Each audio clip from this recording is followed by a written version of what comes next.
A break-in at a family home. A kitchen window breached. There was forcible entry to the residence. An innocent 4-year-old girl sexually assaulted. Telling police about her horrible ordeal in this videotaped interview. He hurted me when I was sleeping in bed. Injuries so brutal, the little girl requires 5 surgeries. I had asked her that, if it was somebody that she knew. And she said no. She had never seen the person before. Or had she? He maybe looked like my dad. He maybe had his skin brown, like my dad. Her dad is Brad Pitman, recently separated from the little girl's mom and for the previous 2 weeks living way across town. Pitman tells police he receives a call from his ex just moments after the assault and he races back to his family. Did the little girl really name her own father as a suspect?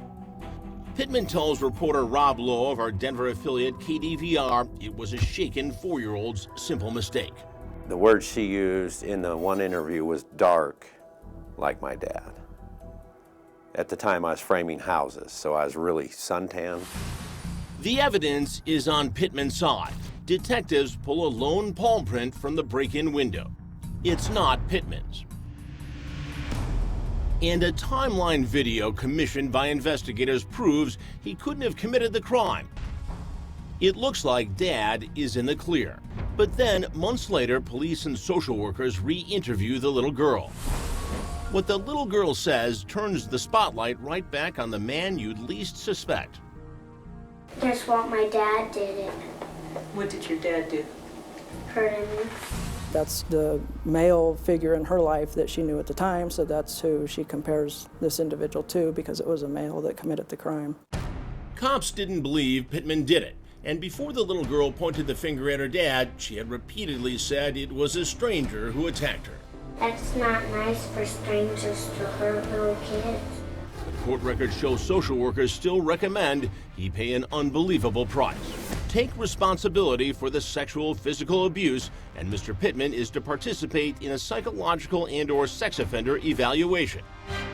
Pitman refuses, insisting he's innocent. Repeatedly ask a 4-year-old, did your dad do it? I think sooner or later they're going to believe he did it.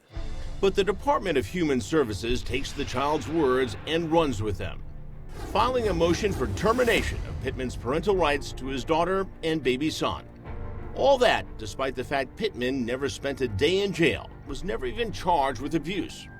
I've been in prison for 20 years now. That's more or less what it feels like. I might not have went to jail, but I've been in prison for 20 years. Then, 2 decades later, this shocker. Cops matched the palm print with one from a 1998 burglary case in Garland, Texas. The suspect, this man, Joel Market. In 1996, Market was a soldier stationed at Fort Carson, less than a mile from the scene of the crime.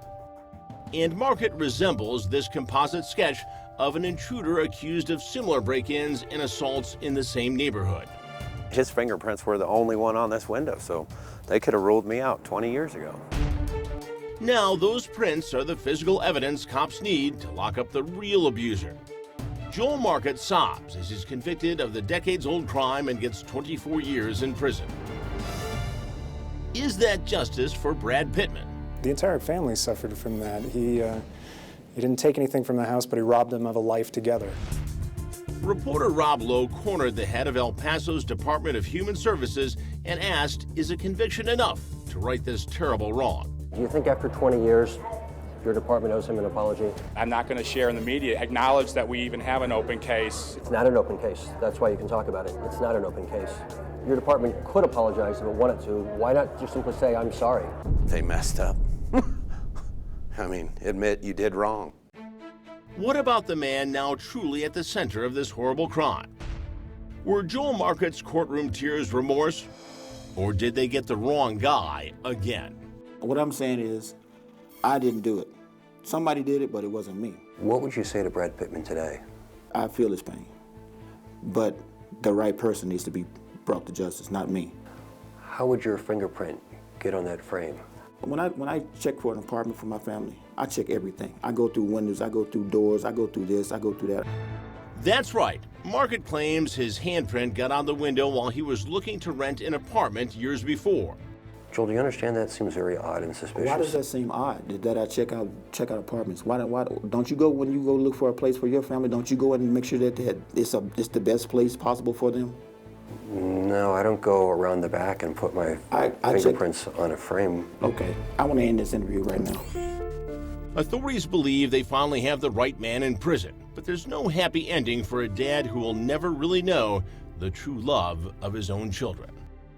I've missed 20 years with my kids, and I don't know if they'll ever contact me. Because, you know, they've been told for 20 years that I was this horrible monster, and I'm not.